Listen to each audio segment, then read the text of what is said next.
Go to TAPgiles.com to learn dreams, engage my services, and support the channel.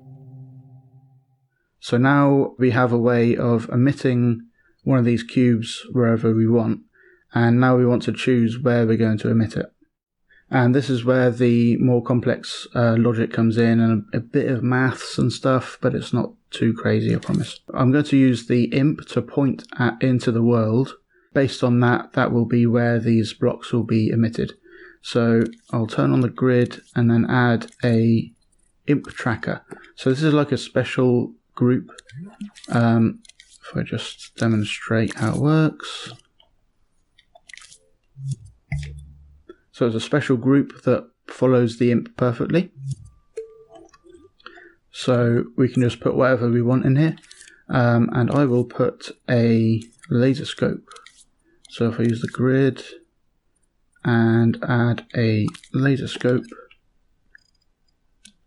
on there, and then have it pointing forwards, and then have it look really far. If we now use test mode, you can see it kind of looks a bit funny. It's like instead of going from the view through the imp tip into the scene, it's going kind of in parallel lines to the view in like a perspective kind of way. So to adjust that, we can set this to gun style, which means it will point kind of away from the camera into the scene just like we want it to. So now we've got that. And we want to put like a special object wherever we're pointing, and then that will do all the hard work. So let's just make a quick kind of cursor object, and I'm going to cut the middle out of it. This stuff doesn't really matter.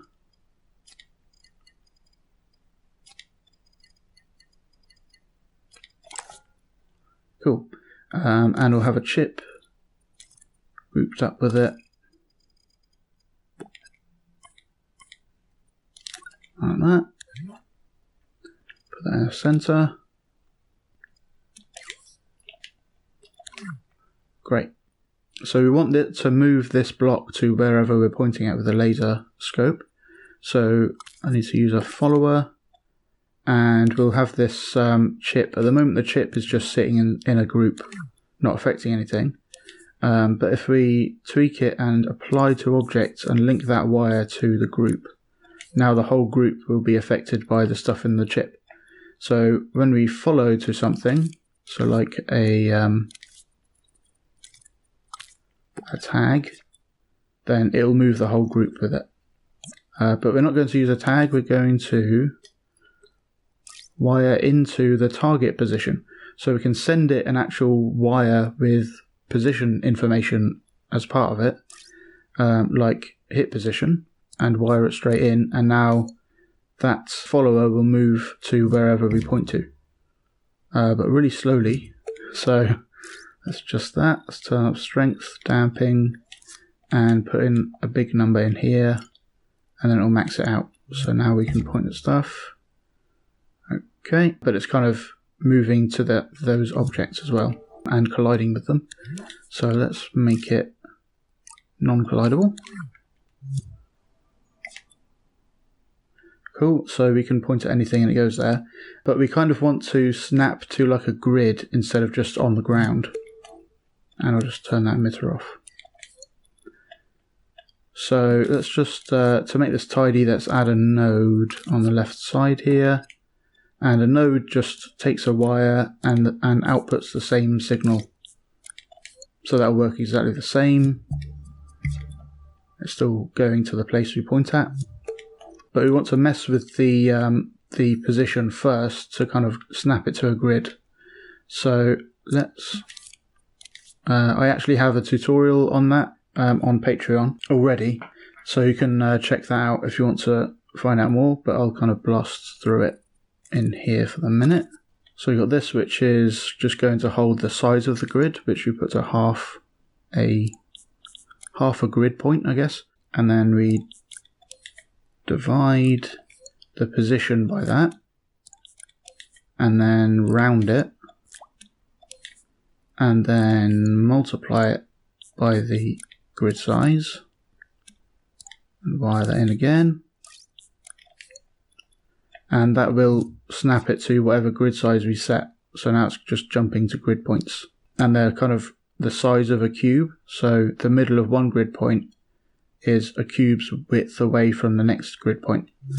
But I also want it, instead of it being like in the ground, I want the first grid point to be like above the ground. So if we move the ground down a bit like that.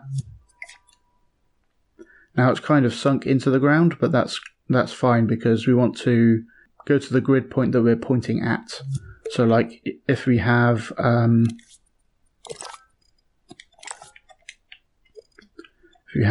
let's just make the ground white like that so we can tell what's going on. So we've got some blocks there, and they're 1 point off. I'm just going to move those over. So now the box should snap to the grid point of the box that we're actually hovering over. But there is a problem. So the middle of this box is the grid point that we want to snap to, but the laser scope is hitting the outside of the box, kind of halfway between two. And because we're rounding, then if it's like above half, then it will round to one side. If it's below half or equal to half, it will round to the other side, that kind of thing. So we want to adjust based on this surface angle to get closer to the point that we actually want to get to in the end, and then round it. I think to demonstrate what I mean, we won't use that. What we'll do is, so this is just the general position, but we also have, if I point at the object over there, and we select this, you can see it's got this arrow coming out of it. This is the orientation of that surface that the laser is hitting, and that's the direction that we want, and that has an output from hit surface orientation. So let's have another node for that, and I'll just give it a different symbol. The position that we're hitting is on the surface, and then we've got a direction pointing away from the surface. So if we just add the away from the surface to our position, we'll get a new position. Just do that, and then move to it.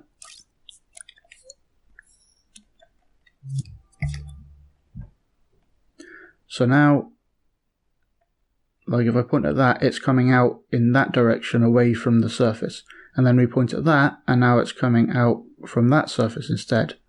And you point on the ground, and it's moving up from the ground, because that's the direction of that surface. So if we subtract instead,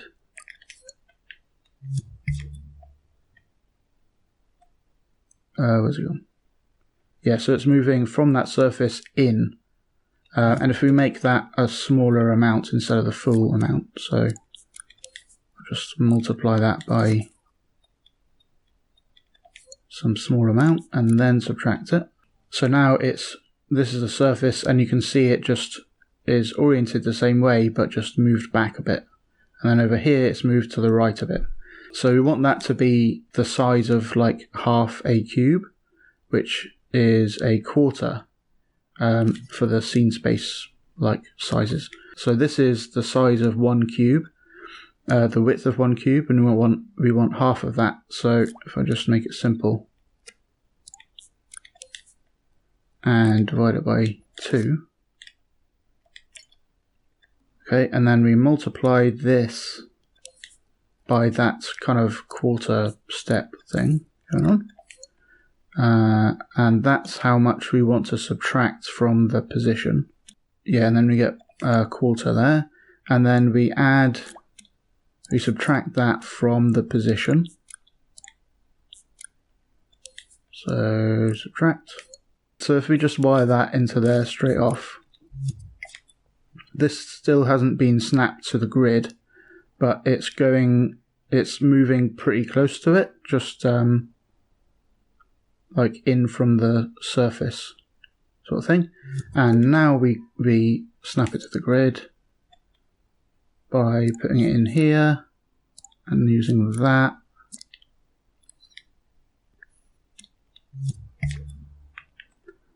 And now it snaps to the actual center of those cubes and the center of the grid spot on the ground and stuff. Cool.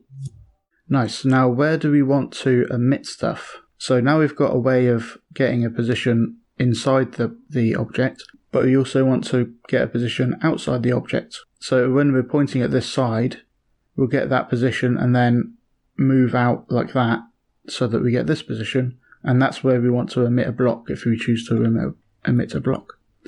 We want to do all that a second time, but but add instead of subtract there, basically. So if we grab all that and wire these into the same places, and then we add, and then this will give us a position that we want to emit the block at. So if we put the emitter in there and wire that into the scene space transform, which can also take a position, and I'll just make a controller sensor in remote control mode so we don't have to possess anything, and then I'll just put X into the power of it. So when we press X, it will emit one cube in the right spot in front of whatever we're hovering over.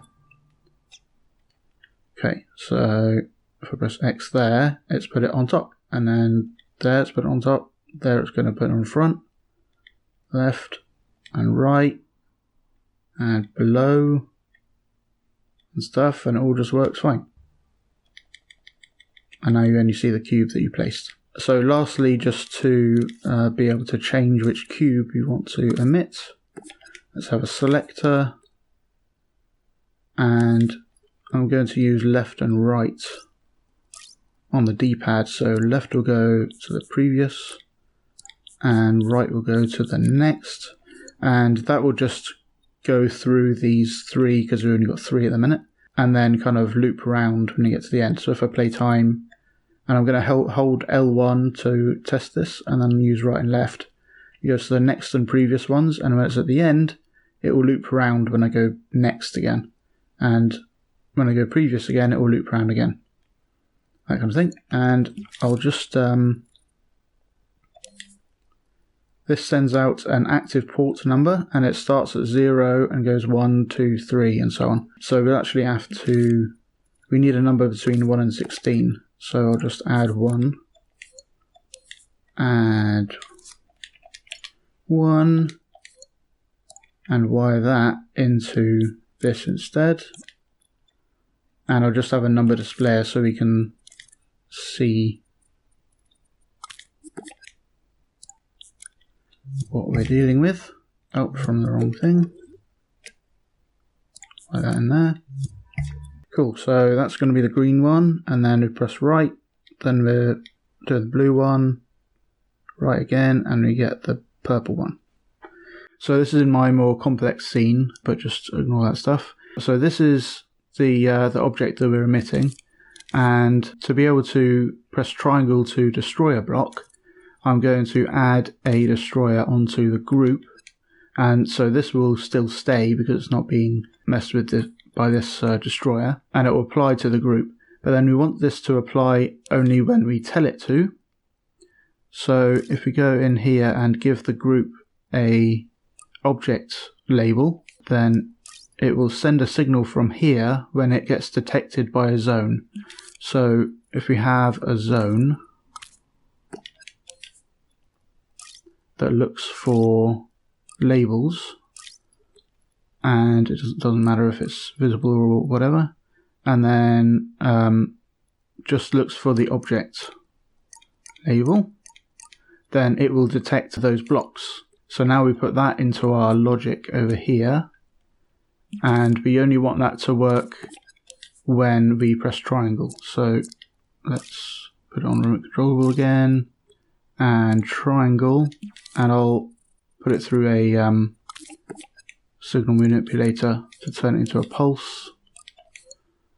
because otherwise you'll be able to hold triangle and just delete everything you hover over. Cool, and now let's just make sure that's in the right place. So let's press triangle on that, and we'll put it into the center of the cursor object, and then make it really small so it'll only affect the block that we're in the center of.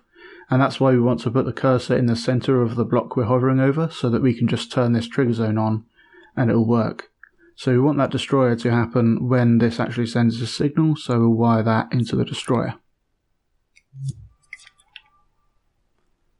Let's make some blocks, and then press triangle and it deletes that block that we're on. And make some other blocks. And triangle destroys the block that we hover over. Like that. Cool, and then you can just add various kind of UI stuff to it. Add more blocks on that. So over 5,000 for less than 100%, not too bad. And then I'll show you the one I made earlier again, which has a full 16 different blocks, and lets me rotate them. So if I press square, now the top you can see is rotated. We've got a different side. I was thinking of adding like a randomizer mode, so that you can just keep placing blocks and it will randomize and it will be nice and random looking. And you've got these other different blocks. This one has a little bit of animation, but it's super subtle. And we've got some special pieces like a gem and like a glass block or something, and some stairs and some sort of crazy metal stuff, a ladder stuff, and all that is just adding more things to that same group and setting it up in the timeline. Thanks for watching. I hope you learned something interesting. Go to patreon.com/TAPgiles to learn something new every day.